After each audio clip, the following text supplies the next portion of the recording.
Today we are continuing to talk about the animal kingdom. So we've already talked about Porifera, the sponges, and Cnidarian, the jellyfish and hydras. And as we go through these, remember what we're sort of looking at is the evolutionary context, how their embryology gets more complicated, their symmetry gets more complicated, their systems, digestion, nervous system, circulatory system, those all get more complicated. And so we can see how animals are sort of leading up to our vertebrates, which is what we are. So our next group is the flatworms. And flatworms are in a group called platyhelminths. That actually means flatworm. So platy means flat, and helminth literally means worm. So platyhelminth or platyhelminthes are bilateral, but they do not have a body cavity, meaning they don't have that one-way tube, first of all, digestion from a mouth at one end to an anus at another. They don't have that. And they don't have this space that we called earlier, you may remember from our previous lecture, it was called a coelom, even though it looks like it should be pronounced colum. And this was like a special body cavity where all the organs are located. So they have a very, very simple, flat body plan. But they do have a gastrovascular cavity, so that basically means they're going to take stuff in through a mouth, and then they're going to just absorb what they can, and any waste would actually exit the same way. So it's not a one-way digestive tract, it's just a cavity. And this is also what the jellyfish had, was a gastrovascular cavity. So in the jellyfish, it was in here. In the worms, I'll show you on the next slide. They also have a simple nervous system. They don't have a complicated brain or anything like that. They're all found in water, or else they dry out. Or they're parasites and live inside of an organism, which obviously then would prevent them from drying out. So flukes and tapeworms, like liver flukes, they are parasitic flatworms, and they have actually complex life cycles, meaning they typically live in more than one host at different times in their life.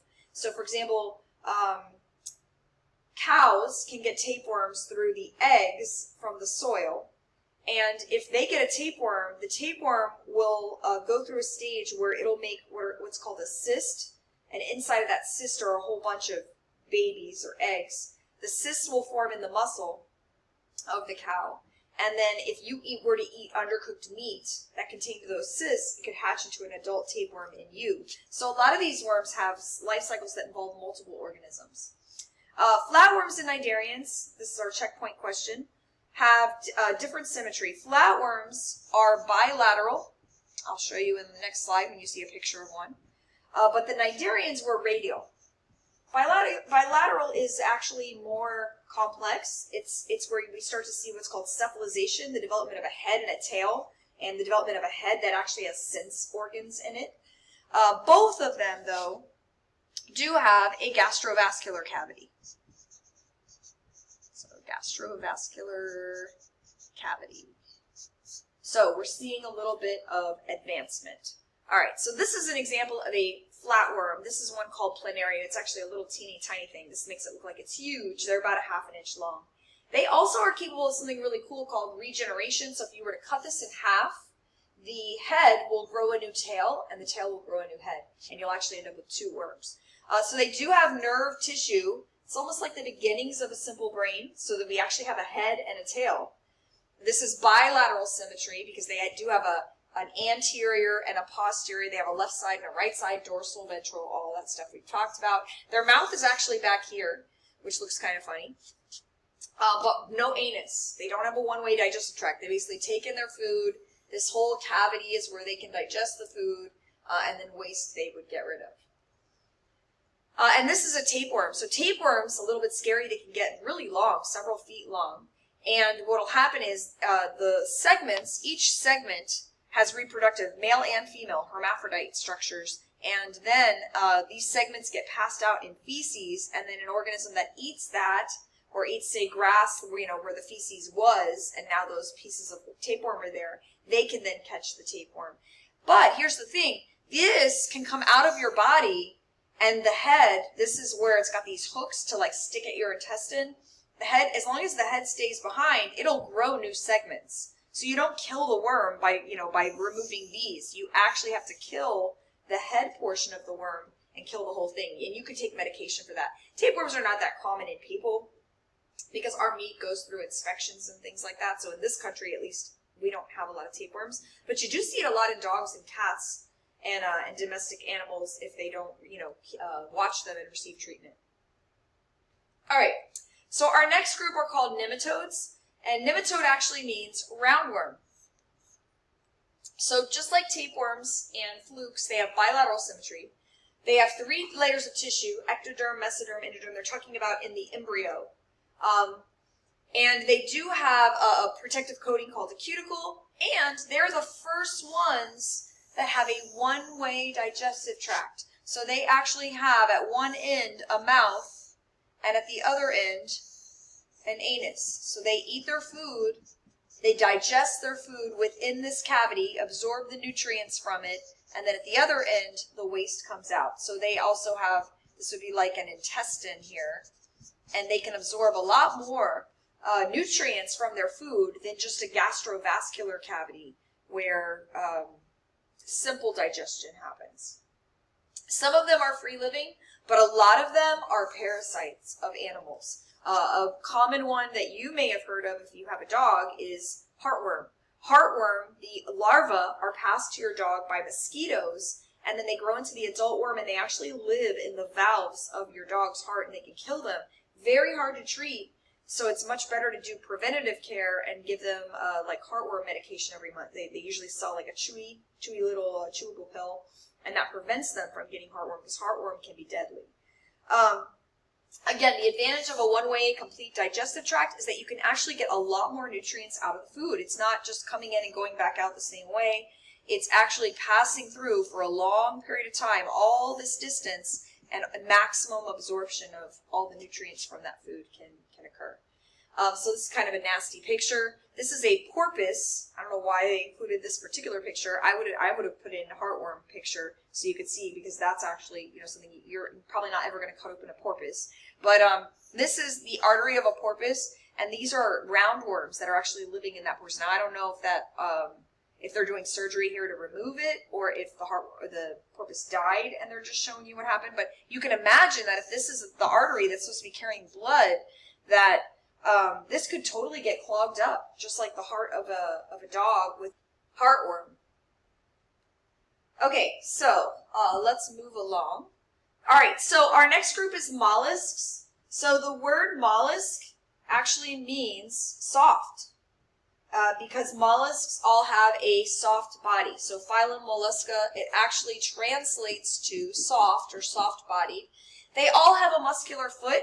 For example, with the snail, so if you think of a snail, happy snail, this is actually their foot. They walk on it, this down here. That's actually where their name gastropod comes from. They have something called a visceral mass. This is where all the organs are. And then they have something called a mantle, which makes a shell. Not all mollusks have this, only some groups. But the ones that have it, they make a shell, like snails, for example. And then they do have a circulatory system as well. I believe their circulatory system is an open circulatory system, which in a moment we're going to talk about the difference between an open and a closed circulatory system. Some of them also have something called a radula. It's basically like a mouth with teeth. They actually have simple teeth, and they can scrape up food with that. So that's why snails can actually eat leaves and things like that, is because they actually do have this mouth with little teeth in it. So this is a diagram of a mollusk. So this is the mantle, and it's making this shell that protects them. The visceral mass here, this is where all their organs are located. So gills for breathing, a heart, kidneys, stomach for digesting their food. They actually have a one-way digestive tract also, so a mouth and an anus at the other end, an actual stomach, digestive tract, where again they can absorb the maximum amount of nutrients, and they have a simple nerve cord. So you're starting to see all the body systems in these simpler, as the animals are getting more complex, I should say. So there are 3 main groups of mollusks. Gastropod, it literally means, gastro has to do with the stomach, so pod means foot. So it's like a stomach foot, like it walks on its stomach, which makes sense. Cephalopods, this literally translates to head foot. They actually have a very well-developed head. A good example is the octopus. It's actually the smartest of all the invertebrates. They have a pretty complex brain, and they're very intelligent. And so they actually have a head and then a whole bunch of tentacles. And then bivalve, they actually have, the easiest way to remember it doesn't exactly translate this way, but they typically have 2 shells. These are the ones with 2 shells. So think of clams, oysters, things like that. So these are 3 different groups of mollusks, but notice what they have in common. They're all soft. A lot of them have shells. Not all of them. Like the octopus doesn't have a shell covering its outer body. Slugs don't have a shell covering their outer body, but they're all soft-bodied and they have the same general internal characteristics. All right, and our last group for today is annelids. So annelids, or the phylum Annelida, now this actually does not mean segmented worm. I believe the literal translation of annelid is little rings. But the little rings refer to the fact that if you look at an earthworm, and we'll see some pictures of them, that they are segmented. So they have these segments, and when you cut them open, you can actually see what are called septa, and they are internal segments that sort of separate them. So they have this segmentation where they have their body subdivided into a whole bunch of separate parts. They also have a pretty good muscular system, so they can coordinate muscle movement. They're actually the first worms that can do that. Roundworms, if you were to look at a nematode, they can only sort of flop back and forth. They don't have a good muscular system that lets them move in a really coordinated way. They have a nervous system with an actual brain. We're going to look at that in the lab when we dissect them. And they have a closed circulatory system, which means that their blood always stays in blood vessels the whole time.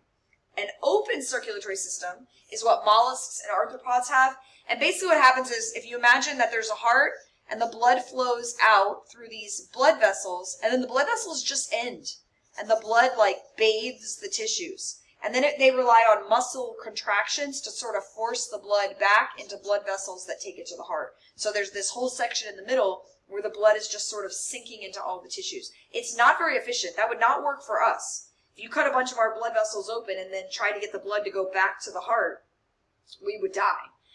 So it doesn't allow an organism to be very complex. But a closed circulatory system actually allows much more complexity in the organism. All right, so this is the earthworm. We're going to be dissecting this, so you will need to know, some of these parts when we dissect them. So they actually have 5 things called aortic arches. Here they just call them pumping segmented vessels, but they're actually called aortic arches, and they're almost like little mini hearts. And you will see these when we dissect them. You should be able to find these 5 parts. They're going to look kind of dark. They're not going to look nice and pretty and red like this. They do have a brain.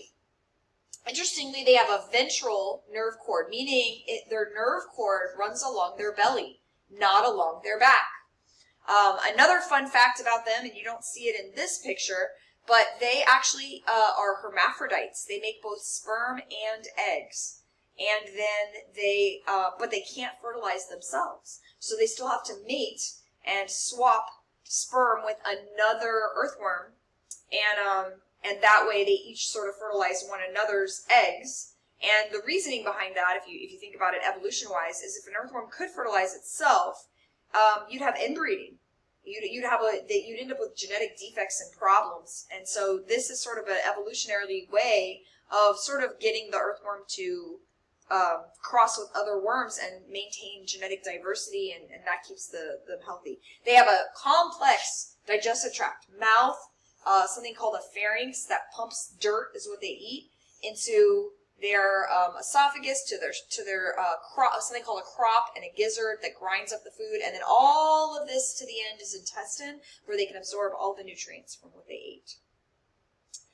You do not need to know Arantians and Sedentarians for the test. They're just 2 different groups of worms. But I would definitely say make sure you know earthworms and leeches as examples. Leeches are parasites, but they're not, they don't actually attach and stay forever. They attach, they suck blood, and then they leave. And they're actually useful in medicine because they have in their saliva something that prevents the blood from clotting. So sometimes if somebody had they had to reattach your finger or something really terrible like that, they can put leeches on there, and it actually keeps the blood flowing and gets rid of any blood clots. So it's actually a healthy thing.